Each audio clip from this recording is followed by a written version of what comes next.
intitulé L'opérateur, le super-héros augmenté de l'industrie 4.0, vous sera présenté par Monsieur Axel Dupuis, chef de projet, et moi-même, Monsieur Belmoumen Mohamed, développeur au sein de l'équipe projet.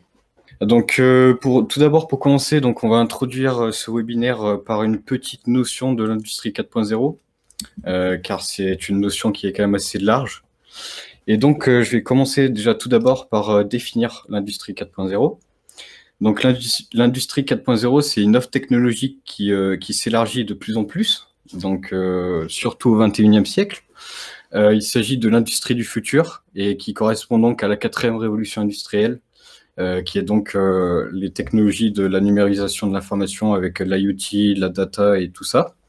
Ensuite, pour accompagner les entreprises de toute taille dans cette transformation digitale, eh bien, la conduite d'un projet informatique, il est très important. Peu importe le type, cela peut être de tout secteur d'activité, que ce soit agroalimentaire ou métallurgie, par exemple. Ensuite, le but donc de l'industrie 4.0, c'est d'accompagner et de former des utilisateurs et donc des opérateurs, puisqu'ils sont dans le centre de cette utilisation-là, de tout ce qui est personnel terrain, bien évidemment. Ensuite, nous renforçons donc une centralisation des normes via l'utilisation de l'industrie 4.0, plus spécifiquement, par exemple, avec la norme ISA 95 pour le Manufacturing Execution System. Le but de l'industrie 4.0 est aussi de favoriser et de promouvoir l'industrie du futur, donc français. Il s'agit aussi d'enjeux français. Les valeurs de l'industrie 4.0 est aussi d'optimiser la production, donc par des réductions des temps de passage, et donc d'optimisation. L'opérateur, il est au centre de la machine et des procédés en même temps, puisqu'il est au centre de l'utilisation même de cette industrie-là. Et donc, il s'occupe des lignes de production, ce qui engendre beaucoup de quantité de données. Donc, notre problématique centrale, elle va se poser autour donc, de l'opérateur. Donc, comment l'opérateur peut valoriser le rôle au sein de l'industrie du futur et donc quelles compétences il doit acquérir. Donc, le système MES, tout d'abord, il est là pour revaloriser donc, tout ce qui est personnel terrain. Donc, personnel terrain, on entend par là donc l'opérateur lui-même. Il faut savoir aussi que l'intelligence humaine, elle est là pour être complétée, elle n'est pas là pour être changée. Donc tout d'abord, le MES passe par une étape de mesure. Donc via cette étape de mesure, nous allons traiter donc des données en temps réel et donc veiller à la fiabilité de cette mesure-là. En second, le MES va aussi agir en tant que pilotage, puisqu'il y a aussi une interaction homme-machine qui est très très importante au sein de cette industrie-là et surtout du MES, qui va permettre de faciliter les moyens de communication. Ensuite, le pilotage, il est aussi suivi par une amélioration continue, donc directement par la performance des lignes de production de l'opérateur. Et ensuite, nous pouvons donc clairement définir que l'opérateur est au centre de ce noyau-là, et donc le MES participe à une revalorisation terrain qui constitue donc l'enjeu de l'opérateur. Par exemple, un petit exemple, l'opérateur va d'abord lancer son OF. Et puis ensuite, l'opérateur va donc avoir des caractéristiques détaillées de sa tâche de travail. On peut dire par exemple des caractéristiques de température, des caractéristiques de rebut par exemple. Et donc tous ces outils-là vont donc constituer donc l'élaboration d'un taux de TRS, donc taux de rendement synthétique. Tout d'abord, donc pour un projet informatique, il faut définir donc 2 bases déjà qui sont très très importantes, comme l'audit.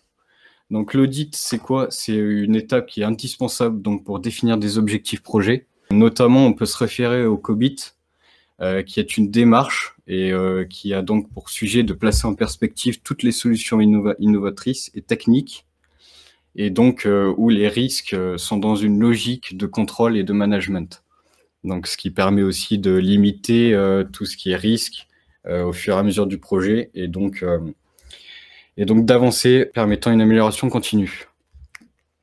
Donc pour un industriel, la performance de sa production, c'est l'élément le plus important, d'où l'enjeu du QCDA, donc qualité, coût, délai et attention du client. Qualité, nous pouvons définir comme qualité par exemple des normes comme l'ISA 95 pour le système MES. Nous pouvons définir aussi des coûts, Donc les coûts, qu'est-ce que cela va être les coûts? Donc ça va être tout ce qui est matières premières et qui vont avoir un impact sur le retour, le return on investment sur le long terme. Donc, et aussi un délai. Donc il faut respecter un délai avec un planning prévisionnel sans trop le fausser non plus. Et donc ce triptyque, ce petit triangle, donc ce triptyque QCD, il va permettre donc un équilibre dans la performance industrielle du client. Quant à l'opérateur, lui, il est au centre de l'intégration du système, car son rôle, il est majeur. Les fonctionnalités attendues sont liées à ses tâches de travail et donc au centre de l'utilisation du logiciel, notamment avec la gestion des procédés de fabrication ou notamment avec des écrans ateliers opérateurs qui sont optimisés en fonction de sa tâche de travail. Donc à travers l'analyse fonctionnelle, nous détaillons donc les fonctionnalités attendues. Et cela est un véritable enjeu puisque cela permet notamment de se rapprocher du client et donc de ses enjeux, comprendre, aider, accompagner, et ce qui va constituer une fois de plus donc une relation de confiance entre tous les acteurs du projet. Notamment, toutes ces deux notions, elles se concentrent au terme d'une méthode de management qui s'appelle la méthodologie agile, plus précisément Scrum. Donc cela va permettre donc des réunions par petits bouts, centrés sur donc les services du besoin fonctionnel client. Donc ça va se référer à des développements incrémentaux sans cesse qui est revu avec le client, donc le MOA, pour aller donc dans sa direction qu'il le souhaite. De plus, on va pouvoir aussi apporter une valeur ajoutée aux besoins fonctionnels clients, puisque nous pouvons le conseiller dans des stratégies de mise en place, comme par exemple l'ergonomie ou par exemple le spécifique qui a déjà été fait avant, et donc se baser sur ce qui a déjà été fait. C'est se rapprocher donc du client et donc une relation de confiance qui s'installe. Le MES. Alors, il y a plusieurs choix possibles pour un MES actuellement. Donc, nous avons d'un côté l'opérateur industriel et nous avons de l'autre côté un utilisateur qui aura pour but donc d'apprendre, dans un but d'apprentissage. Donc, dans une utilisation industrielle, pour être opérationnel, donc il faut comprendre que le MES est le compagnon du Lean Management. Donc, ce mode de management, il se base sur donc l'amélioration des performances de l'entreprise et donc sur le suivi et le pilotage de production. Tout ça constitue donc un travail qui est collaboratif entre des hommes et des machines. Néanmoins, il faut quand même aussi spécifier que l'homme collabore avec la machine, mais n'est pas remplacé. Et obtenir un ROI forcément via une exploitation des données. De l'autre côté, on s'est rendu compte donc de plus en plus maintenant qu'il y a des écoles qui se penchent sur l'utilisation du MES pour faire valoriser donc la compréhension du système. Par exemple, une école qui essaye d'implémenter un système MES va essayer d'implémenter ça dans une ligne qui comprend 4 process. Et donc le but, ça va être d'en tirer, comme pour l'utilisation d'un opérateur industriel, ça va être d'en tirer un taux de performance, donc un TRS. Et donc l'objectif est donc de former à la compréhension du système, mais aussi aux enjeux. Création d'OF, traçabilité d'OF, paramétrage de machines, paramétrage de personnel terrain. Et donc, par conséquent, on peut avoir deux cibles bien distinctes, mais il y aura une partie formation à l'utilisation qui sera très, très importante et capitale. Elle se réalise donc tout au long du projet et en fonction du scénario. Donc, on peut prendre plusieurs scénarios possibles en tant que product owner, en tant qu'opérateur ou en tant que qualité, par exemple. Et voilà, la formation à l'utilisation est très, très importante dans les deux types. Maintenant, nous allons parler de l'impact de la transition numérique sur le quotidien et l'avenir des hommes du terrain, en l'occurrence les opérateurs. Et si nous avons choisi cette problématique ou cette thématique, c'est parce qu'on considère aujourd'hui que le domaine qui reste moins changé par cette transition numérique est la manière dont les opérateurs réalisent leurs tâches au quotidien. Donc, l'industrie 4.0 est caractérisée par l'intégration en masse de technologies connectées. Ces dernières s'invitent bien évidemment au sein de postes de décision et de conception, mais elles s'imposent également sur le terrain auprès des femmes et des hommes qui sont en contact direct avec les machines.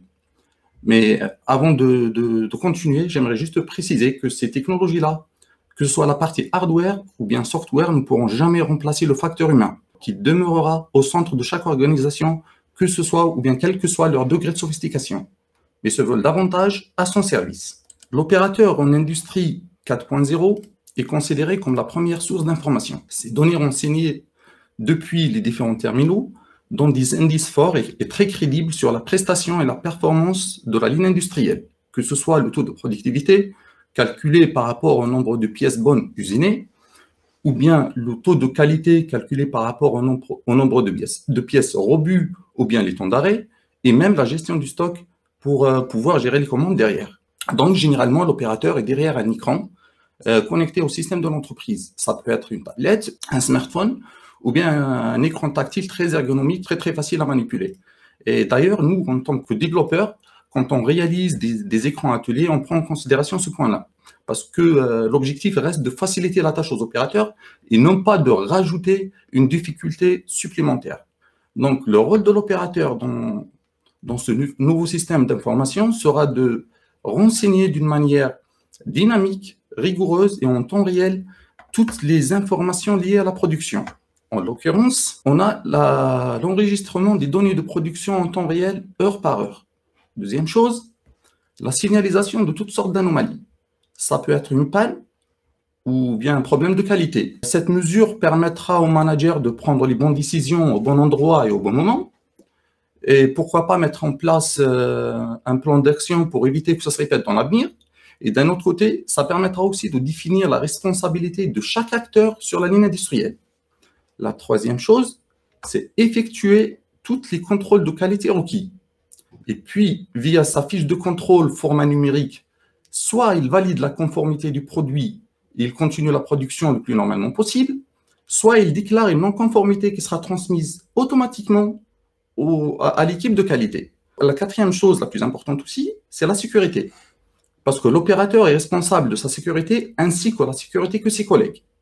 Du coup, depuis sa feuille de route, la fiche suiveuse, format numérique toujours, il devrait confirmer avoir respecté toutes les mesures de sécurité. On prend par exemple le port des équipements de sécurité, le respect du processus de production aussi. Et si on veut faire une petite comparaison entre un opérateur classique et un opérateur connecté, on peut faire ça selon plusieurs critères. Le premier critère, c'est la connectivité. Les opérateurs classiques réalisent leurs tâches sans utiliser le moindre outil digital. Et du coup, ils font quotidiennement face à des défis opérationnels tels qu'un manque d'accès à l'information, une collection de données très lente, une saisie de données manuelle via les différents logiciels, et une absence de connectivité.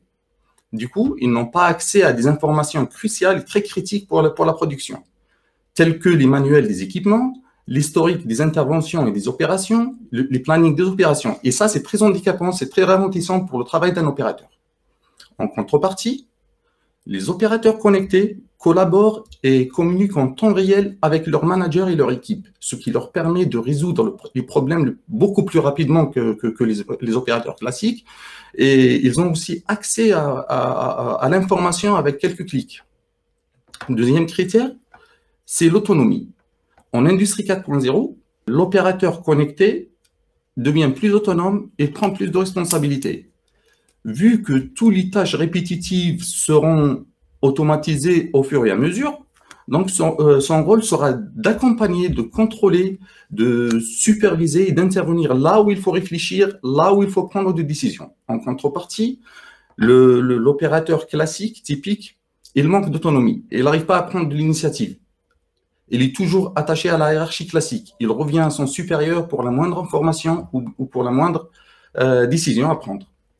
Le troisième et le dernier critère, c'est l'efficacité. Parce que les opérateurs connectés peuvent s'attendre à augmenter leur production de 20% en gagnant du temps sur la préparation de leurs interventions, aussi dans la communication et l'analyse des données, et même dans la collaboration avec les collègues et les managers.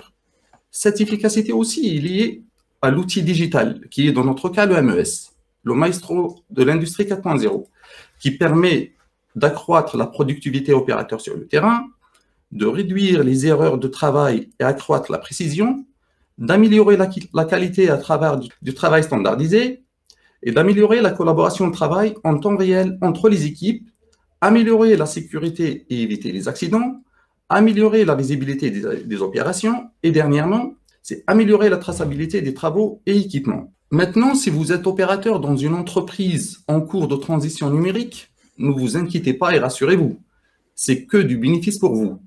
Cela permettra de résoudre pas mal de problèmes au quotidien et d'un autre côté aussi, de faciliter vos tâches. Mais cela nécessite quelques préparations. La première, c'est assurer un minimum de compétences numériques.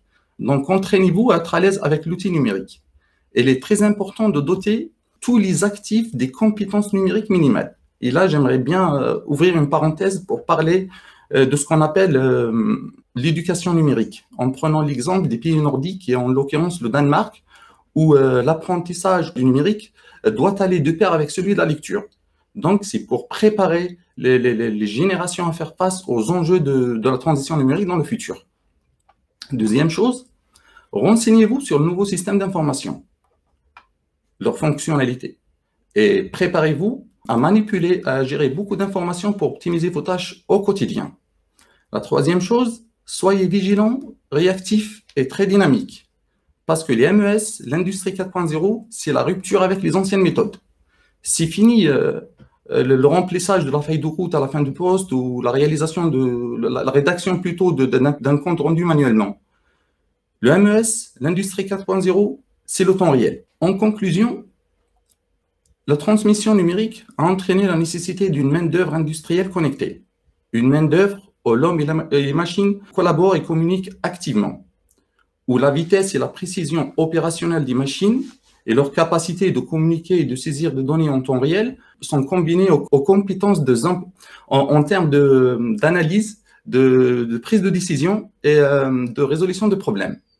Et loin du débat traditionnel portant sur la problématique, est-ce que la machine va remplacer l'humain avec la perte d'emploi à la clé? La réalité du terrain a montré qu'on aura toujours besoin de l'intelligence humaine pour analyser, accompagner, superviser et faire fonctionner les moyens de production. Donc, en industrie 4.0, avec un MES efficace, la relation homme-machine, c'est un partenariat. Tout ce qui est tâches répétitives sera supprimé. Quoi d'autre aussi? Les hommes ne sont plus asservis et le travail humain monte en gamme. En termes de conclusion, les nouvelles technologies, et donc tout particulièrement donc, le système MES, donc, il redéfinit le travail d'un opérateur, forcément, puisqu'il est quand même au centre de l'utilisation, et cela va donc changer donc ses manières de travailler. Et donc ce logiciel, il va aussi permettre donc une acquisition de données qui est en temps réel, donc comparé avec un mode de production ancien, forcément il y a des avantages.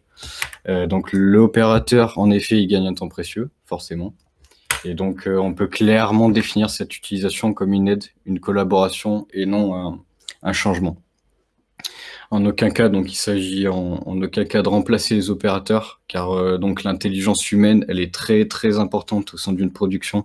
Donc cela permet aussi de nourrir le logiciel de données. Donc l'opérateur a vraiment une logique dans le logiciel qui est vraiment centralisée sur l'utilisation de ses performances.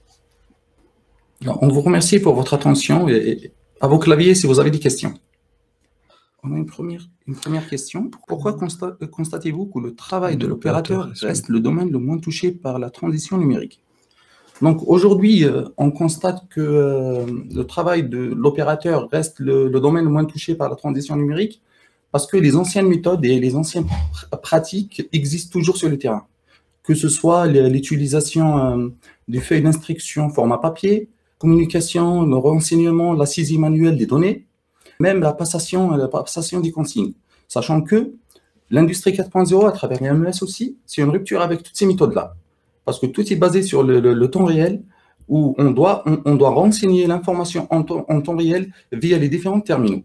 Donc, c'est pour ça qu'on a dit que ça reste le domaine le moins changé. Parce que si on compare ce domaine-là, par exemple, au manager, on trouve qu'aucun manager aujourd'hui ne peut s'imaginer en train de rédiger, par exemple, son compte rendu manuellement ou bien faire ses graphes avec du papier millimétré. Et pourtant, c'est le cas pour les opérateurs.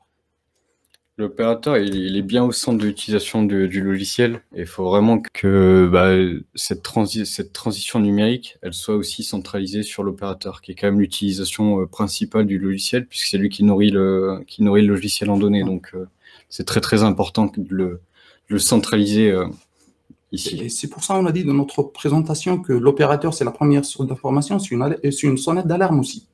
Donc, il faut faire confiance aux opérateurs, il faut leur donner les moyens pour optimiser leurs tâches au maximum et pour l'atteinte de l'excellence opérationnelle. Bonjour et merci pour la présentation. Est-il possible d'avoir un aperçu des écrans de la solution MES? Pour cette question, oui. Il faut juste contacter l'équipe Metadusi et vous aurez tout le nécessaire. Nous enverrons des captures d'écran avec toutes les de fonctionnalités. système, avec les onglets, tout bien défini. Juste pour aider, nous, on a un standard déjà fixe sur le terrain, mais on peut travailler aussi sur du spécifique.